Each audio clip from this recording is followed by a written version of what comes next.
El sistema informático de compras públicas sigue paralizado y el consorcio de prefecturas asegura que la inversión pública está paralizada también. La policía española logró descifrar el sistema de comunicaciones de la mafia albanesa. La información obtenida sirvió para que la justicia ecuatoriana sentencia a 14 de sus integrantes a 5 y 7 años de prisión.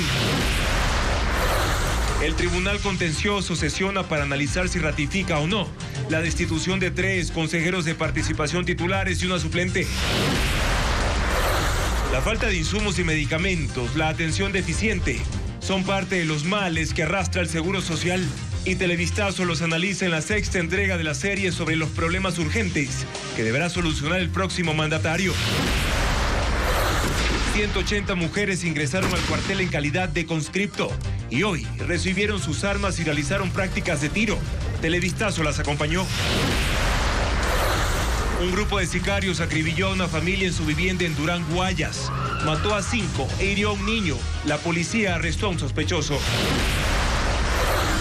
Los comercios dedicados a la venta de cangrejos duplican sus ganancias a pocas horas de que inicie la veda, que durará hasta el 2 de marzo. Autoridades de Estados Unidos recuperan las cajas negras del avión comercial que se estrelló con un helicóptero militar y además revelaron que el control aéreo fue realizado por una sola persona cuando debieron ser 2. Ecuaterra exploró el bosque protector Los Cedros, un santuario natural de 6.400 hectáreas, enclavado en el valle de Intac, en la provincia de Imbabura. Posee árboles de cedro de 500 años, 360 tipos de aves y 400 especies de orquídeas.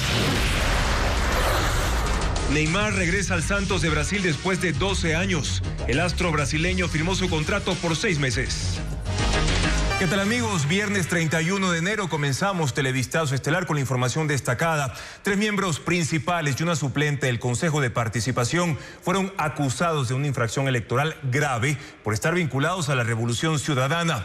Francisco Garcés explica detalles de este caso. El caso empezó en junio del año pasado, cuando los activistas Pamela Troya, Mónica Jaramillo y Santiago Begdash denunciaron en el Tribunal Contencioso Electoral a Yadira Saltos, Augusto Verduga, Eduardo Francolor y Biel Capárraga de una infracción electoral muy grave al haber hecho campaña para el Consejo de Participación con el auspicio de la Revolución Ciudadana. Los candidatos aparecieron siempre vestidos con los colores de ese partido político al punto de ser identificados como la Liga Azul. Grabaron videos para redes sociales auspiciados por la Revolución Ciudadana y recibieron el respaldo de su principal líder, Rafael Correa. El problema es que la ley impide a los postulantes al Consejo de Participación ser auspiciados por organizaciones políticas. La denuncia fue conocida por el juez Fernando Muñoz. 2 meses después dictó su sentencia y declaró responsables a los miembros de la Liga Azul de la infracción denunciada. Les destituyó. A cada uno le impuso una multa de 70 salarios básicos y la pérdida de los derechos políticos durante 4 años. El caso pasó por las apelaciones posibles y la decisión definitiva quedó en manos del Pleno del Tribunal Contencioso Electoral. Para alargar la decisión, Párraga recusó al juez Roosevelt Cedeño. Cuando el Pleno del Tribunal negó ese recurso, Verduga recusó a la jueza Ana Abril. Al final, el tribunal también negó esa recusación. Para entonces ya habían pasado 4 meses. Resueltos los recursos, el lunes se integró nuevamente el Pleno del Tribunal para conocer la sentencia emitida por el juez Muñoz y tomar una decisión definitiva sobre Saltos, Verduga y Francolor, que son miembros principales del Consejo de Participación, y para Biel Capárraga, que es consejera alterna. Es lo que deliberan en estos momentos. Y precisamente a esta hora sesiona el Pleno del Tribunal Contencioso Electoral para resolver el futuro de la denominada Liga Azul del Consejo de Participación. Francisco Garcés está en el organismo para actualizar la información. Francisco, adelante, ¿qué está ocurriendo en estos momentos ahí? Sí, Juan Carlos, amigos, 7 en punto de la noche se instaló esta sesión aquí en la sala de sesiones del Tribunal Contencioso Electoral. Son 5 jueces presididos por la jueza Ivonne Coloma quienes tienen que tomar una decisión que se va a basar en decidir si es que ratifican o no la sentencia previa que cae sobre los vocales, 3 principales y una alterna del Consejo de Participación Ciudadana. ciudadana.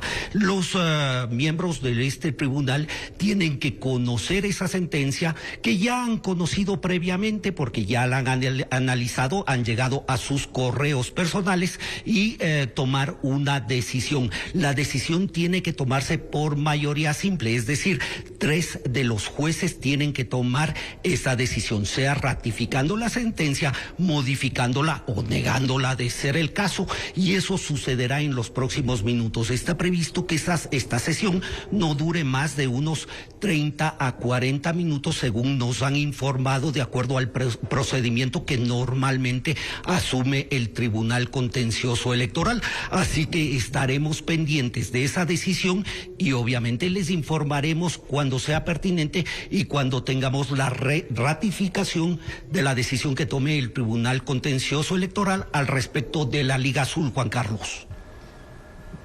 Gracias, Francisco, por la información. Y ahora les contamos que persisten los problemas de operatividad del sistema de contratación pública del país. El CERCOP solicitó a contratantes y proveedores actualizar sus credenciales para el uso del sistema informático, pero la intermitencia impide que se restablezcan los procesos que están paralizados desde el 23 de enero. Hernán Higuera, pendiente de este tema. Las compras públicas del Estado siguen paralizadas desde el 23 de enero.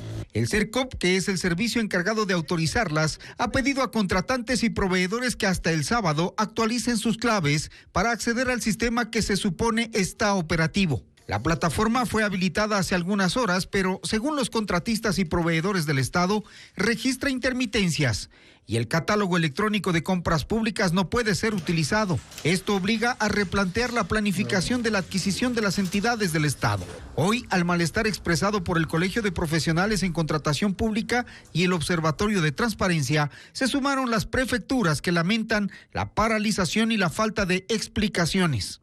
Contratos para la dotación de alimentos para los centros de desarrollo infantil, alimentos para personas adultas mayores en centros de atención prioritaria siguen pendientes, así como la contratación de pólizas de seguros todo riesgo para bienes del Estado. Contratos de abastecimiento de combustible para vehículos de entidades públicas como aduanas, policía, CNE, son entre otros los contratos que están pendientes. En un último comunicado del 30 de enero, el CERCOP señaló que a partir del 5 de febrero, los nuevos cronogramas de los procedimientos precontractuales estarán programados automáticamente, es decir, todos aquellos procesos afectados desde el 23 de enero.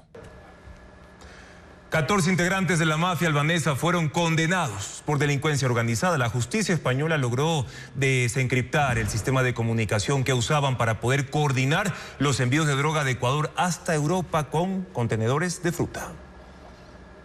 5 cabecillas de la mafia albanesa y 9 colaboradores fueron condenados por un tribunal de la Unidad Anticorrupción y Crimen Organizado. La fiscalía probó que formaban parte del grupo narcocriminal que operó al mando del albanés Dritan Yika, actualmente prófugo y buscado por Interpol. Este caso contó con la colaboración de la justicia española, que en febrero pasado ejecutó un operativo simultáneo con Ecuador. Entonces detuvieron a 30 personas en ambos países, de nacionalidad ecuatoriana, española, china, colombiana y argentina. España logró descifrar un sistema de comunicación encriptada llamado Sky-SC, que usó la organización criminal para coordinar el acopio de droga en 4 provincias de Ecuador, el transporte y la contaminación de contenedores que se exportaban a Europa. Entregó fotos, videos y audios que involucran a los 14 condenados. Todos están presos. Los jueces les impusieron penas de entre 5 y 7 años de prisión por delincuencia organizada y ordenaron el decomiso de sus bienes en Pichincha, Cotopaxi, Guayas, El Oro, Azuay y Los Ríos.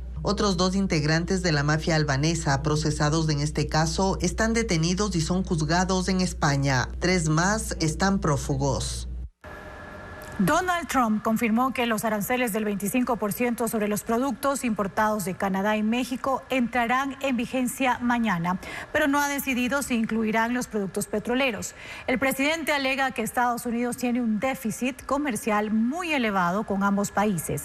La mandataria de México, Claudia Sheinbaum, ha dicho que su gobierno tiene una mesa de diálogo con Estados Unidos ante la amenaza, mientras que Canadá evalúa imponer aranceles en represalia. Y miles de migrantes que salieron en caravana hacia la frontera con Estados Unidos han decidido quedarse en México y pedir refugio ante las estrictas medidas implantadas por el gobierno de Trump. Pedro Jiménez informa que las oficinas están llenas de solicitantes y al mismo tiempo se construyen nuevas instalaciones para recibir a quienes sean deportados. La última caravana de migrantes partió desde el estado de Chiapas, en el sur de México, el 20 de enero, el mismo día en que Donald Trump asumió la presidencia de los Estados Unidos. El trayecto hacia el centro del país les toma unos 10 o 12 días, por lo que apenas están llegando al Distrito Federal, y ya las oficinas de la Comisión Mexicana de Ayuda a Refugiados están llenas. Estados Unidos no es una opción para ellos y apuntan a establecerse en alguna ciudad mexicana. Llegar a Monterrey. El propósito ahorita es llegar a Ciudad de México. La idea es llegar a Sonora, ya en Sonora pues quedarme a trabajar. En su mayoría llegaron de Centro y Sudamérica y no tienen interés de volverse a sus países. Autoridades mexicanas han desalojado los campamentos que los migrantes instalaron en Tapachula, en el sur. Ahí estuvieron personas de Rusia, Honduras, Venezuela, El Salvador y otros países. Ahora han sido llevados a albergues. En el norte, en cambio, en Ciudad Juárez, sigue la construcción de carpas para la recepción de deportados. Están las camas y otros espacios. Faltan las instalaciones sanitarias y eléctricas y entrarán en operación la próxima semana. Por ahora los deportados van a otros refugios y siguen llegando por vía aérea y desde los cruces fronterizos. México ha recibido hasta hoy 6.244 migrantes deportados desde el inicio de la nueva era Trump. Y desde esta mañana el secretario de Estados Unidos, Marco Rubio, inicia una gira por 5 países de Latinoamérica: Panamá, El Salvador, Costa Rica, Guatemala y República Dominicana. Su prioridad es promover la cooperación regional en temas de migración y seguridad como parte de la política exterior que el presidente Donald Trump ha denominado American First. Rubio abordará temas de migración ilegal, combate contra el crimen organizado transnacional, narcotráfico y la influencia de China en la región, sobre todo en Panamá. Autoridades de Estados Unidos recuperan las cajas negras del avión comercial que colisionó con un helicóptero militar cerca de Washington, D.C. Además, revelaron que el control del tráfico aéreo de las aeronaves lo realizaba solo una persona, cuando debió haber 2 funcionarios trabajando en ese momento. Informa Liana Suárez. La investigación del fatal accidente aéreo en Estados Unidos está en marcha. El personal de la Junta Nacional de Seguridad en el Transporte recuperó las grabadoras de voz de la cabina del avión y el equipo que almacena datos del vuelo. Sin embargo, todavía no han encontrado la grabadora del helicóptero, según un informe preliminar de la Administración de Aviación, al cual tuvieron acceso medios estadounidenses. En el momento del choque había un solo controlador aéreo, tanto para vuelos de aviones como para las aeronaves en tierra, cuando debieron ser 2. Sobre todo a las 9 de la noche, un horario con alto volumen de tráfico. También están examinando los restos del fuselaje para determinar cuál fue el ángulo del impacto y la trayectoria de ambas aeronaves. Los videos revisados muestran que el helicóptero se desvió de su ruta. Tenía aprobado un plan de vuelo de entrenamiento en la ribera este del río Potomac, pero inexplicablemente empezó a volar muy alto y chocó contra el avión que se acercaba a la pista. Esto abre más preguntas en el caso, pues tanto el piloto como el copiloto del helicóptero eran tripulantes con mucha experiencia. Las autoridades descartaron que haya sobrevivientes y continúan buscando cuerpos en el río Potomac, donde cayeron las aeronaves. El Aeropuerto Nacional Ronald Reagan de Washington, que cerró tras el accidente, reanudó sus operaciones ayer a las 11 de la noche, mientras que las Fuerzas Armadas han cerrado indefinidamente las rutas de helicópteros cerca del área. Estados Unidos dio marcha atrás en la suspensión de ayuda a programas de VIH en 55 países, entre ellos Ecuador. Carla Delgado informa que la Organización Mundial de la Salud advirtió que millones de vidas corrían riesgo con esa decisión. Entre miércoles y jueves, fundaciones y enfermos de VIH vivieron al ritmo de una ducha escocesa, que alterna frío y calor. Frío porque Estados Unidos anunció que detenía su apoyo económico para la distribución de medicamentos y programas para personas con VIH en 55 países, incluidos Ecuador. Calor porque en la tarde del jueves dio marcha atrás y en el país el alma volvió al cuerpo de alrededor de 40,000 personas que viven con la enfermedad. Detener ese apoyo, según la Organización Mundial de la Salud, implicaba interrupción en forma repentina y prolongada programas de salud y poner en riesgo a millones de personas. Los programas conocidos como PEPFAR brindan atención a 20 millones de personas en todo el mundo, incluidos 560,000 niños. En Ecuador, el Estado es el que provee fondos para comprar los medicamentos para el VIH y los distribuye de forma gratuita a los pacientes. En el país, el Estado es el que provee fondos para comprar los medicamentos para el VIH y los distribuye de forma gratuita a los pacientes. Pero se beneficia de los fondos que entrega Estados Unidos y que en la región son administrados por la Organización Panamericana de la Salud desde otra arista. El trabajo fundamental de la OPS es trabajar con los gobiernos a través de formar profesionales, crear guías técnicas, científicas que garanticen tratamientos más accesibles. En Ecuador hay alrededor de 10 fundaciones que trabajan en la prevención y manejo de la enfermedad y que hoy se sienten aliviadas por la decisión de Estados Unidos de seguir contribuyendo en su lucha contra el VIH. Los títulos de bachiller obtenidos en el exterior podrán ser homologados en un canal digital habilitado por el Ministerio de Educación. Ese trámite no tiene costo. Ariana Bermeo explica detalles de cómo acceder a este y otros servicios. El Ministerio de Educación habilitó un canal virtual para homologar títulos obtenidos fuera del país. En la primera fase se validarán los documentos de Chile, México, Perú y los países suscriptores del Convenio de La Haya que cuenten con apostilla digital. Para realizar el trámite debe ingresar a educarecuador.gov.es en la opción Servicios Educativos. Es gratuito. La Agencia Nacional de Tránsito recordó en una publicación de X que las licencias de conducir obtenidas en España, Venezuela, Chile y Corea del Sur pueden ser homologadas para que sean válidas en el país. El trámite cuesta $142 y se requiere licencia vigente, cédula de identidad, examen psicosométrico, certificado de tipo de sangre emitido por la Cruz Roja y certificado de la licencia extranjera otorgada por la Dirección de Títulos Habilitantes. Desde el 1 de febrero, las personas naturales y jurídicas que mantengan deudas con la Contraloría podrán beneficiarse de la remisión de intereses, costas y gastos administrativos, siempre y cuando paguen el 100% del capital. El plazo para acceder a este beneficio termina el 28 de septiembre. Y hace pocos minutos en Estados Unidos hubo un nuevo accidente aéreo. Un avión ambulancia se estrelló en una zona residencial cerca del centro comercial Roosevelt en Filadelfia, Pensilvania, pasadas las 6 de la tarde. La caída provocó un incendio y los bomberos informaron que hay casas en llamas. Las autoridades reportan al menos 6 personas fallecidas entre pilotos, médicos y un paciente. Y Rusia desata nuevos ataques contra Ucrania en momentos en que una tregua o un diálogo para poner fin a la guerra no está definido. El presidente ruso Vladimir Putin dice que a estas alturas la soberanía de Ucrania es casi nula. Un ataque con aviones no tripulados rusos contra un bloque residencial mató a 9 personas, incluidas 3 parejas de adultos mayores, y dejó 13 heridos en la ciudad de Sumy, en el este de Ucrania.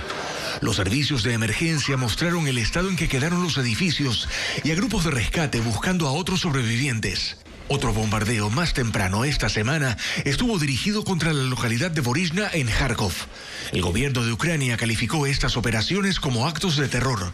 Mientras que en nuevas ofensivas y ataques cruzados en horas recientes, Rusia lanzó misiles contra el centro histórico de Odessa y Ucrania se atribuye la destrucción de instalaciones petroleras en la ciudad de Volgogrado, en el extremo sur de Rusia. Volodymyr Zelensky, presidente de Ucrania, acusa a Vladimir Putin de no querer negociar. Tiene miedo, dice, y quiere prolongar el conflicto que está por cumplir 3 años. Putin, en cambio, asegura que puede haber una negociación, pero que no será directamente con Zelensky, a quien no reconoce como presidente legítimo porque dice que su mandato ya expiró. Pero la ley marcial vigente desde el inicio del conflicto impide que haya nuevas elecciones.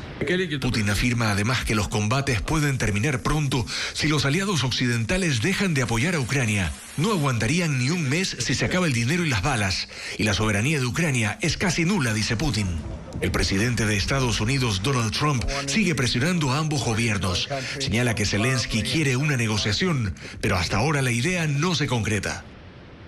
España y otros países europeos enfrentan una severa crisis de vivienda por la escasez de arriendos de larga estancia y los precios elevados de los que están disponibles. Pero este viernes, centenares de personas evitaron que un inquilino fuera desalojado de su departamento en Barcelona por una empresa que lo quiere alquilar por temporadas.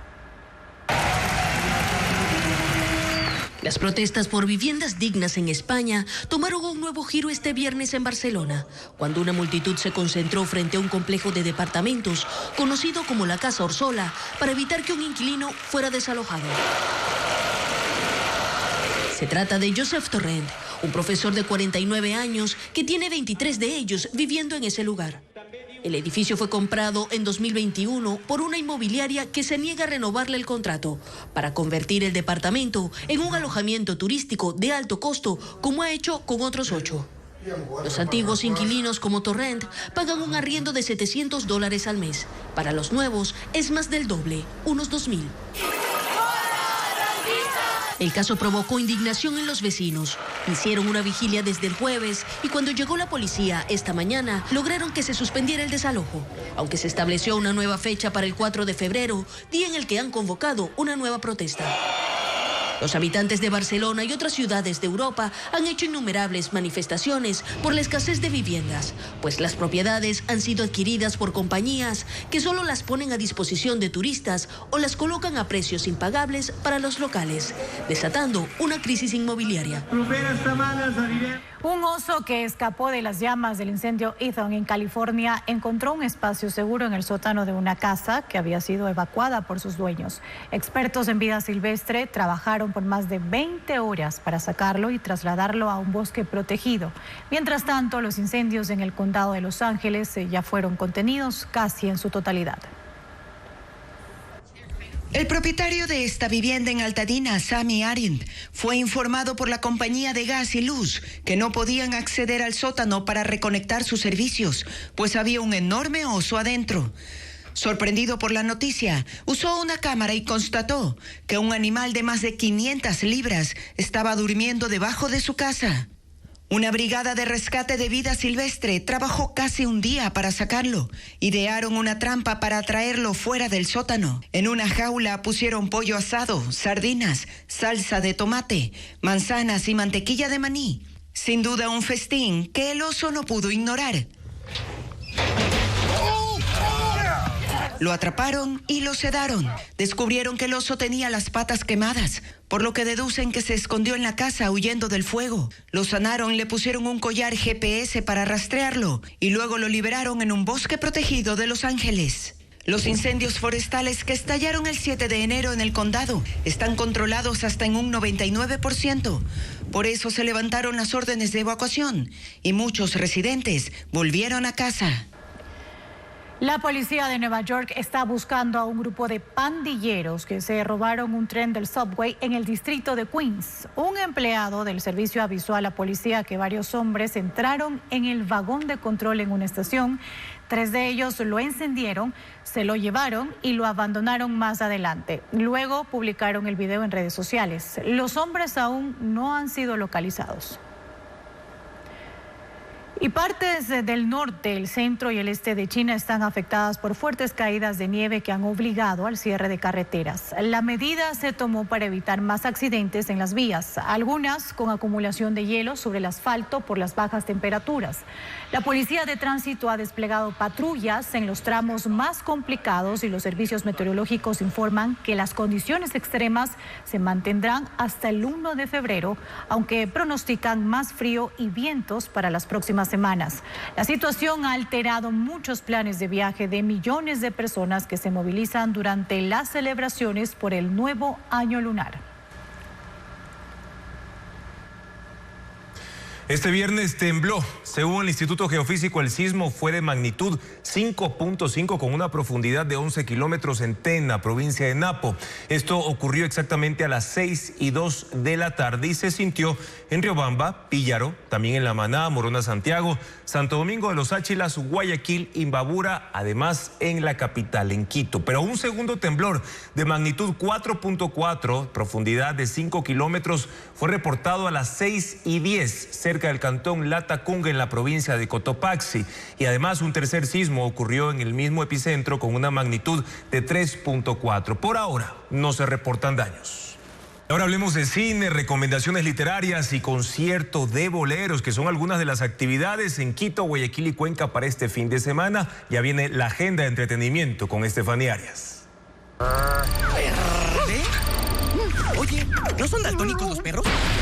Un fiel perro policía y su agente sufren graves heridas. Para salvarlos tendrán que hacer una operación descabellada. Así nace Policán, las aventuras de Dogman, el nuevo agente que jura proteger y detener al malvado felino Perico. ¡No va a arruinar mis planes malvados de destruir a los que hacen el bien! Basada en la serie de cómics infantiles del mismo nombre de Dav Pilkey. El filme ya está en las carteleras del país. ¿Por qué siempre me tienes que lamer adentro de la boca? Un libro de cartas dirigido a amores y a no amores, haciendo encuentros y desencuentros en un mundo afectivo. Las palabras no anidan, Lettres de Amor, de la escritora argentina Mabel Tapia, hace un aprendizaje de la relación al otro, un aprendizaje de amar. Una biografía contada con la ayuda de amigos, admiradores, adversarios, familiares de la vida de Gabriel García Márquez, Soledad y compañía, de la escritora Silvana Paternostro. Se conforma de una serie de conversaciones por escrito de un único tema, el Premio Nobel colombiano, su desarrollo como persona, periodista y amigo.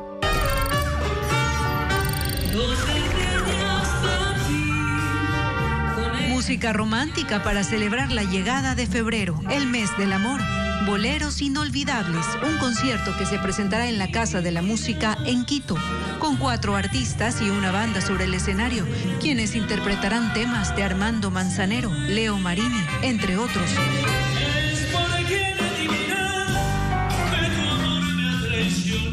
El show será este domingo 2 de febrero a las 17 horas.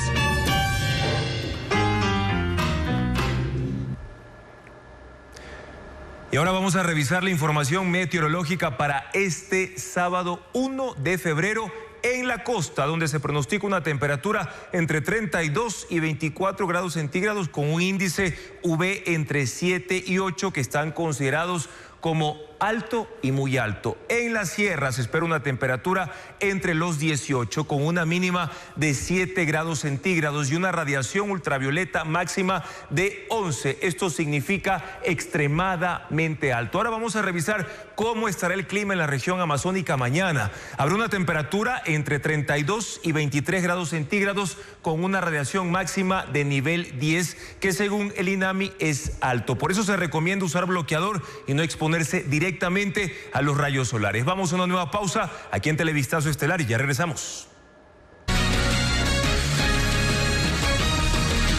Ahora actualizamos la información de lo que sucede en el Tribunal Contencioso Electoral. En el norte de Quito hacemos contacto en vivo con Francisco Garcés nuevamente. Él continúa y está siguiendo la sesión donde se decide la situación de los consejeros de participación ciudadana afines a la revolución. Francisco, y hay una resolución, te escuchamos, adelante.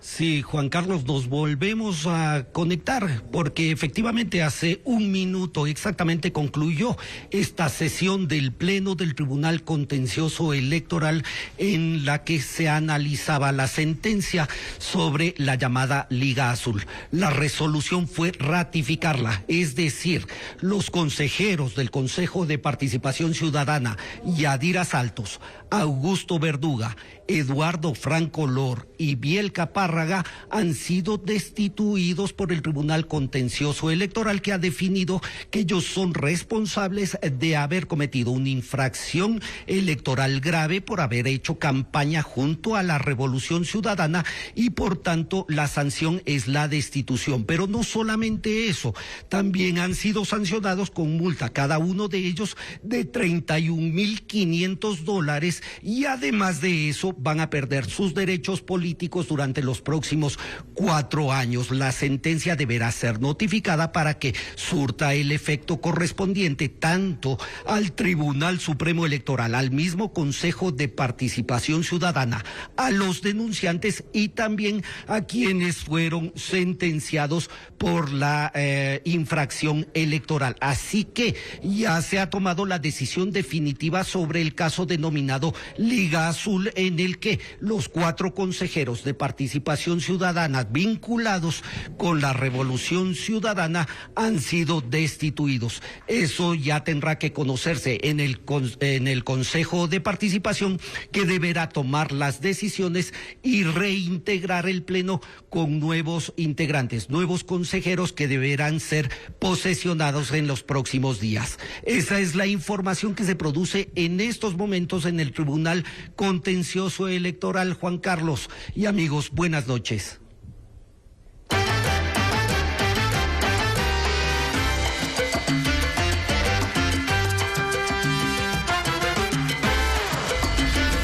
Veda, 30 días sin ellos. Locales llenos, filas de comensales y promociones también. Ese es el ambiente en los cangrejales de Guayaquil a un día del inicio de la veda, mientras en las calles los vendedores están intensificando la venta de atados y planchas. Luis Alfredo Zúñiga con un recorrido. La venta de cangrejos se aceleró en Guayaquil. A horas del inicio de la veda, la demanda en los cangrejales es intensa. Largas filas y mesas llenas desde la tarde hasta la noche. Es el panorama. Cuando se acerca la veda tenemos un 70 o 90% de influencia de personas aquí. Como ustedes pueden notar, tenemos casa llena en todos los restaurantes. Son cientos de locales en Guayaquil que tienen este ambiente. Así se vio en Los Ríos y Pedro Pablo Gómez en el centro y en el sector de Sauces en el norte. Gino Álava y su familia son guayaquileños, pero radican en España. Están de visita y comer cangrejos era una parada obligatoria en este retorno al país. Muy rico, antes de que sea la veda hemos venido a probar los cangrejitos, así que nada, muy contentos y disfrutando en familia. Hay locales que solo para este viernes han adquirido hasta 1000 cangrejos y han incentivado a los comensales con combos y la conocida yapa. Tenemos de 6 por 15, 7 por 18, en cualquiera de esos combitos viene con salsa y maduro y ahí le ponemos un cangrejito más. La venta informal también creció. Esta mañana en las esquinas del suburbio, uno tras otro se ubicaron los vendedores. Algunos se levantaron temprano para recolectarlos en el manglar y luego llevarlos a la venta. Los atados cuestan entre 12 y 15 dólares y las planchas entre 45 y 50. Lo mismo en las calles de la Alborada en el norte. Los vendedores hoy estarán al menos 12 horas aprovechando el último día antes de que inicie la veda. Tanto en los cangrejales como los vendedores ambulantes señalan que en estos días la demanda significa incrementar sus ventas hasta el doble de un día habitual. Y horas antes del inicio de la veda, los comerciantes se preparan para vender lo último que les queda de ese producto. Dicen que con la temporada también comienza su periodo de descanso. Los consumidores, en cambio, aprovechan para disfrutar de sus platos favoritos. Vamos a verlo. Faltan pocas horas para que inicie la primera veda de cangrejo rojo y azul y los comerciantes aprovechan el aumento en la demanda antes de que la captura quede prohibida. Estos días son los más fuertes en ventas, según comerciantes, porque muchas personas llevan grandes cantidades para compartir. Todo el mes de veda, nosotros los muchachos como trabajan, son de provincia, ellos aprovechan y van y visitan a sus familiares, descansamos. Todo el mes pasa cerrado local. Entre los clientes, una guayaquileña residente en Quito mantiene la tradición. Primero vemos que que estén ya de tiempo, y al verlo de tiempo es el carapacho duro, lo golpeamos y vemos que esté duro, y las patas gordas y el color, y que no esté muy lodoso. Los dueños de restaurantes que tienen este crustáceo como su plato estrella se preparan para una baja de hasta 90% en sus ventas. Nuestra clientela puede saber que cuenta con pulpa de cangrejo. La pulpa sí se puede vender, es un producto que sí se puede mantener congelado. En ciudades como Quito es difícil encontrar un sustituto que iguale, según dice, la experiencia de comer cangrejo fresco. Durante la veda se prohíbe la cadena de comercialización de cangrejos, capturarlo, transportarlo y venderlo. Quien lo haga se expone a multas de hasta $4,700 o 60 días de cárcel. Una nueva masacre se reportó en Durán. 5 personas murieron y una resultó herida tras el ataque de sicarios dentro de una vivienda. Entre las víctimas hay un niño con un disparo en la pierna. Y es que ese cantón de Guayas cierra el primer mes del año con 60 muertes violentas. 5 miembros de una familia murieron en un ataque armado ocurrido a las 20:30 en la ciudadela ferroviaria del cantón Durán, uno de los más violentos de Guayas y en donde aún rige el estado de excepción. Sicarios con fusiles y pistolas que se movilizaban en un vehículo ingresaron a este inmueble y dispararon contra Gerardo Moreira, de 72 años, Rosa Pavón, de 50, su hijo Josué Moreira, de 20 años, un adolescente de 17, una mujer y un niño de 5 años, quien fue herido en su pierna. Tras una persecución, la policía capturó a un sospechoso que tiene detenciones anteriores por tráfico de drogas.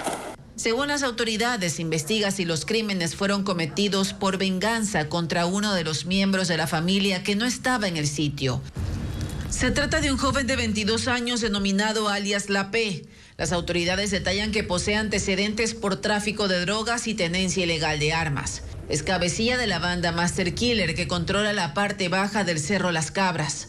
La policía también lo apunta como sospechoso del asesinato de un miembro de la organización criminal Los Lobos, cometido el pasado 19 de enero en esa ciudad. Esto habría desencadenado el violento ataque contra la familia. Con este hecho, Durán cierra el primer mes del año con 60 asesinatos y se convierte en el segundo cantón más violento de Guayas. 180 mujeres del servicio militar recibieron este viernes sus armas de dotación para operaciones de seguridad. Las soldadas fueron entrenadas durante 7 meses en el manejo de armas de largo alcance. Paul Romero con el informe. Es la escena de un enfrentamiento. Ella fija el blanco, el arma contra el pecho, el dedo en el gatillo y dispara. Ella es una conscripta del ejército. En el polígono de tiro del cuartel Eplicachima, en el sur de Quito, una patrulla de 15 mujeres demuestra destreza y habilidad para colocar las municiones en las alimentadoras, retirar los seguros de los fusiles, apuntar y disparar sin temor. Es una prueba de fuego que deben superar en la instrucción militar. Visten de camuflaje y llevan cascos y equipos de protección. No fue sencillo para ellas adaptarse a la disciplina militar. Entrenar en el polígono, superar el estruendo de los disparos, el impacto de la culata en el pecho, el olor a pólvora y recoger los casquillos. Ahorita ya es como que un poco ya más amortiguado el brazo, porque antes también sí, como el fusil tiene un retroceso y sí, no golpea tanto, pero sí tiene como un golpecito. Les costó familiarizarse con las armas, definir el pulso en el gatillo, fijar la mira y obtener certeza en los disparos. Al principio sí, el primer tiro es algo desesperante, pero ya con las enseñanzas, con las instrucciones, creo que tomas las respiraciones para salir mejor en cada tiro. ¿Y si dio en el blanco? Sí, siempre, mis instructores siempre me han enseñado a apuntar en la parte del ombligo para poder dar en el tiro, en el blanco. En este polígono de 3.000 metros aprendieron a disparar 180 mujeres conscriptas que desde este viernes apoyarán, entre otras actividades, en la seguridad y control de los cuarteles de Quito, Cuenca, Ibarra, Riobamba y Manta. Y aquí tenemos una gran fortaleza porque ayudan dentro de los cuadros del personal femenino para el control, por ejemplo, en las cárceles, para hacer los diferentes chequeos cuando vayan las visitas a ver a las personas privadas de libertad. Ellas recibieron los fusiles en una ceremonia realizada en la primera división del Ejército Chiris, donde estuvieron con sus familiares. Pertenecen a la Leva 2005 y su instrucción militar terminará en julio de este año.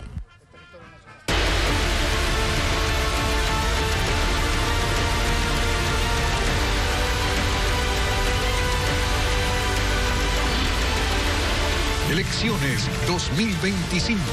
Los problemas urgentes del país que esperan al siguiente gobierno. La crisis del IES es un problema que obligatoriamente deberá resolver el próximo gobernante. Los fondos de pensiones y salud ya no tienen reservas económicas para sostenerse. Hernán Higuera hace una radiografía del problema y cuenta que en el caso del Fondo de Salud ya no alcanza a cubrir el seguro para 8 millones de pacientes. Veamos.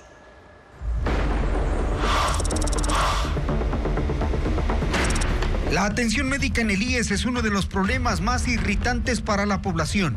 Su fondo de salud lleva 15 años atendiendo a más de 8 millones de personas en sus unidades médicas, pese a que solo 3.458.800 aportan mensualmente.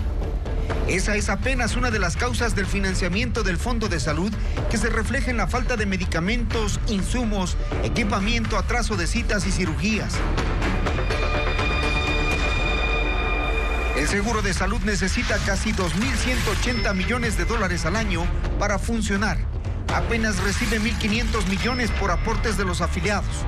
Con eso se cubre salarios del personal de salud, mantenimiento de las instalaciones y pago a prestadores externos.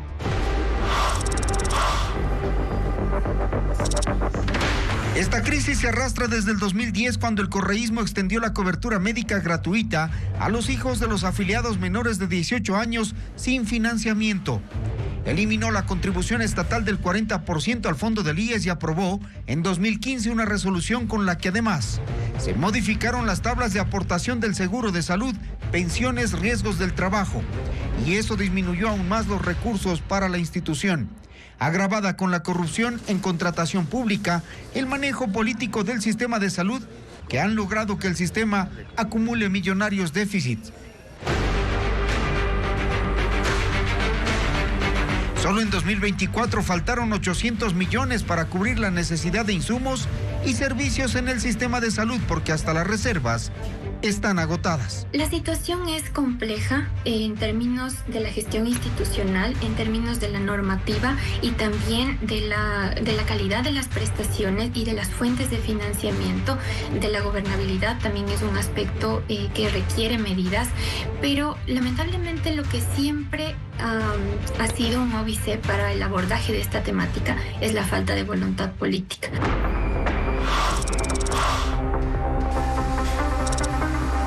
Hace 5 años hay una especie de salvataje al Fondo de Salud. El IES realiza desinversiones que suman 1.190 millones que estaban destinados a créditos hipotecarios y quirografarios y que han ido al Fondo de Salud para mantener la también deficitaria atención médica.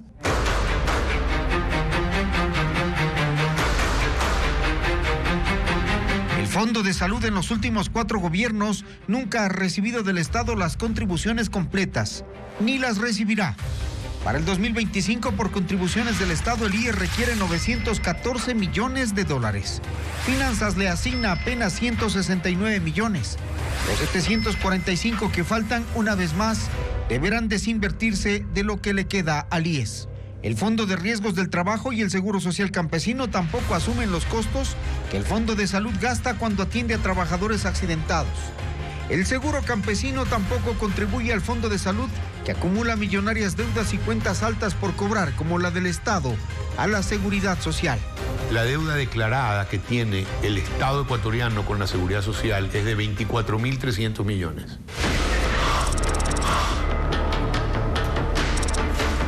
El estudio actuarial del IES, que es del 2020, plantea como salida que el seguro de salud debería funcionar bajo el modelo de aseguradora pública, guiada por una gestión periódica de riesgo con prestaciones claras y financiadas. Se sugiere que los afiliados acepten el pago de una prima del 1% por cada hijo que se atiende en el sistema de salud. Se pide eficiencia en el cobro de las deudas que el Ministerio de Salud mantiene por más de 2.500 millones de dólares con el IES, por prestaciones médicas auditadas por enfermedades catastróficas, recursos que ayudarían a reducir las brechas. Esta bomba de tiempo está en manos del próximo gobierno y en la coyuntura electoral, tan solo 4 de los 16 candidatos abordan el tema con cierta importancia, aunque ninguno dice cómo la resolverá. Y el domingo, Televistazo continuará con esta serie de los problemas más urgentes que deberán ser resueltos por el próximo mandatario. ¿Puede el país desmentir que es un narcoestado o seguirá por ese camino? Y avanza el proceso para elegir a 3 jueces de la Corte Constitucional que reemplazarán a 3 que saldrán por sorteo. La comisión publicó la calificación de la etapa de méritos. Jacqueline Rodas cuenta quiénes ocupan los primeros lugares. La comisión encargada de la renovación parcial de la Corte Constitucional publicó las primeras calificaciones de los 8 concursantes que siguen en el proceso de selección. Las notas corresponden a la etapa de méritos. La formación académica y la experiencia profesional fueron calificadas sobre 30 puntos.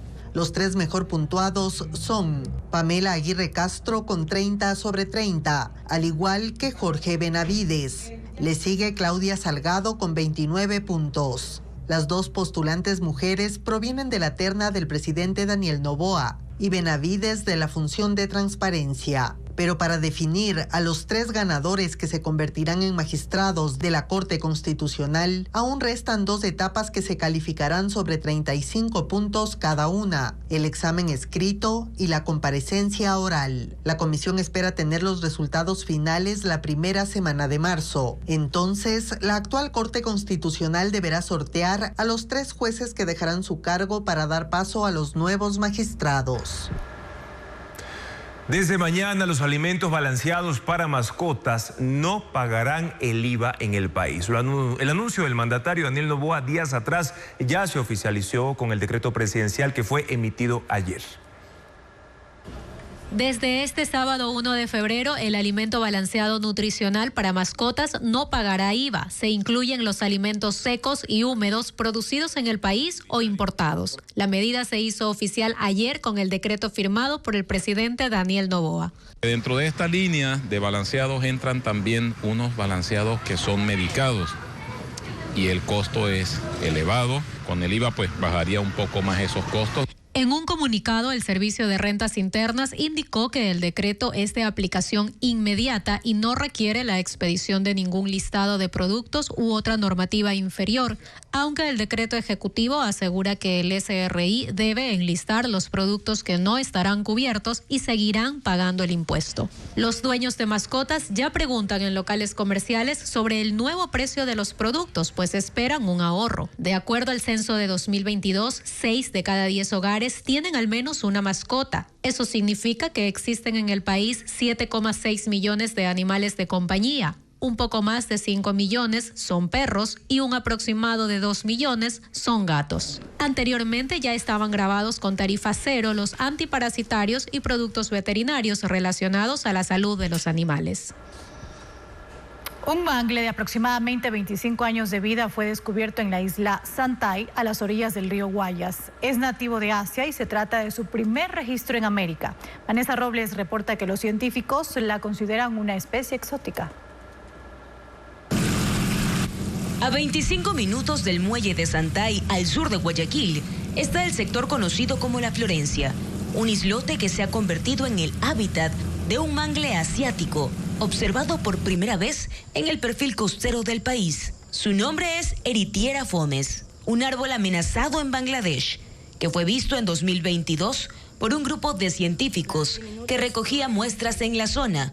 La bióloga Natalia Molina, investigadora de la Universidad Espíritu Santo, lideró la expedición. Justo aquí en la orilla, en este lugar donde estamos, desde la lancha lo pude divisar. Parecía un mangle negro, pero sus flores no correspondían a ninguna de las especies de mangle que habíamos registrado antes en el Ecuador. Las condiciones climáticas como la baja salinidad, aguas tranquilas y con sedimento favorecen el crecimiento del mangle. Las flores son blanquecinas por fuera y rojas por dentro. Tienen forma de campana. Sus semillas son del porte de una pelota de ping-pong. Las raíces son duras y de color naranja, diferentes del resto del ecosistema. Las muestras fueron enviadas al Instituto de Investigación Smithsoniano de Estados Unidos, estableciendo oficialmente su primer registro en Ecuador y América.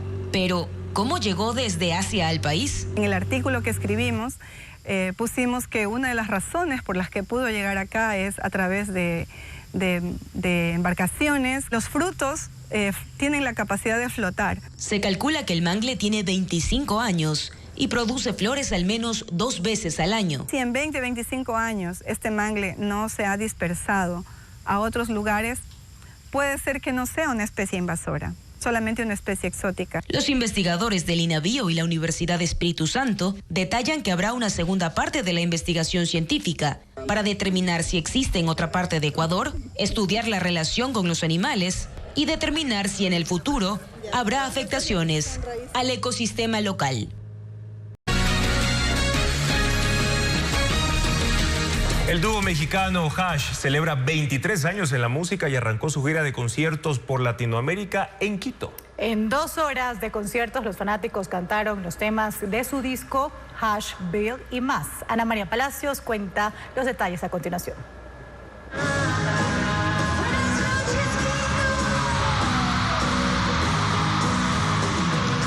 El dúo mexicano Hash sorprendió con su atuendo inspirado en el estilo country, género musical de su nuevo disco denominado Hashville.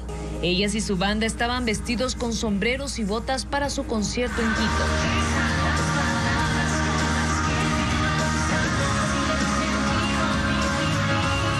$9,000 personas asistieron al Coliseo Rumiñahui, algunas con cintillos que resaltaban el nombre del dúo. Corearon canciones como Perdón, Perdón, Lo aprendí de ti y Estés en donde estés, además de sencillos de su reciente producción discográfica.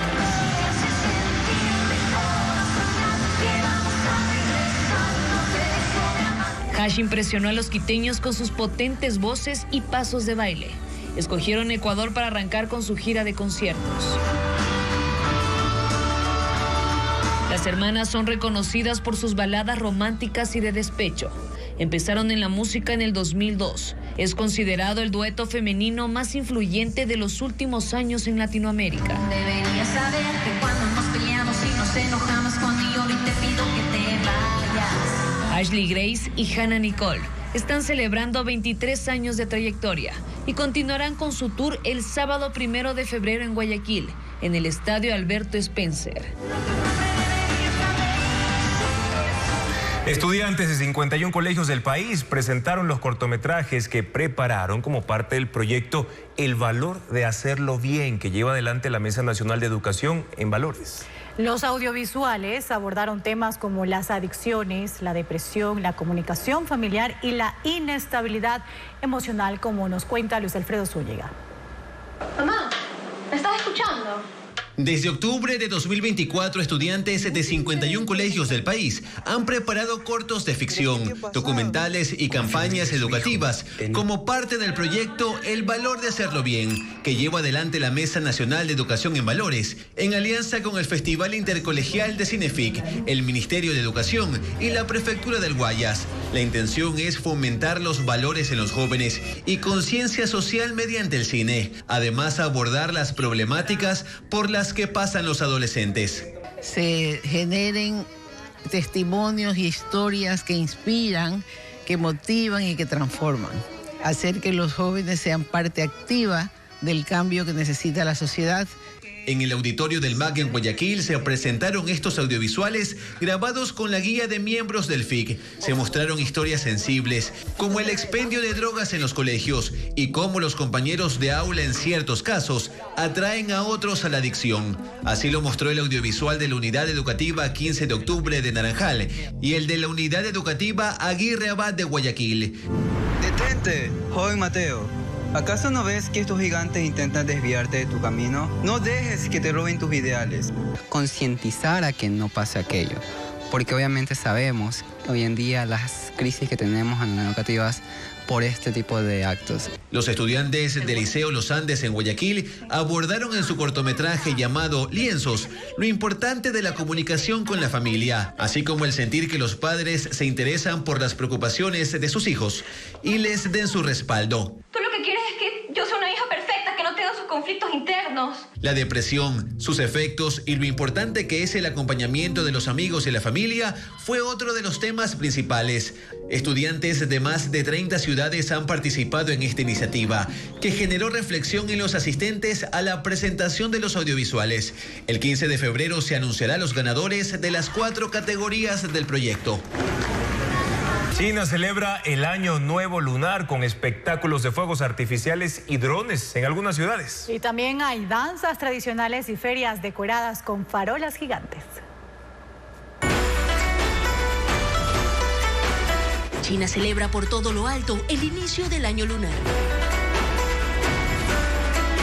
Impresionantes espectáculos pirotécnicos iluminan la noche de las ciudades más importantes, como la capital Beijing.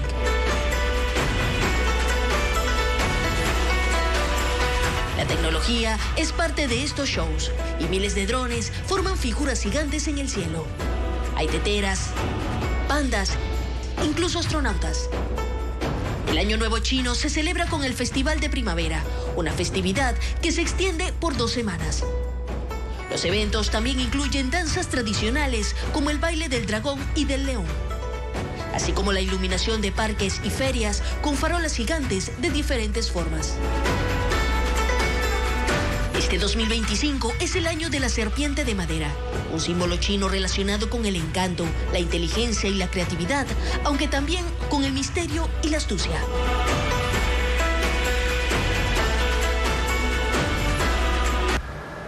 Gracias por su sintonía, amigos. Recuerde que en ecuavisa.com puede conocer los detalles sobre la final de la Supercopa y la Noche Amarilla planificadas para este fin de semana. Además, todos los eventos culturales en distintas ciudades del país pueden también conocerlos por medio de nuestras redes sociales. Información siempre verificada, amigos, con el sello de Televistazo. Gracias por habernos acompañado. Buenas noches y buen fin de semana también.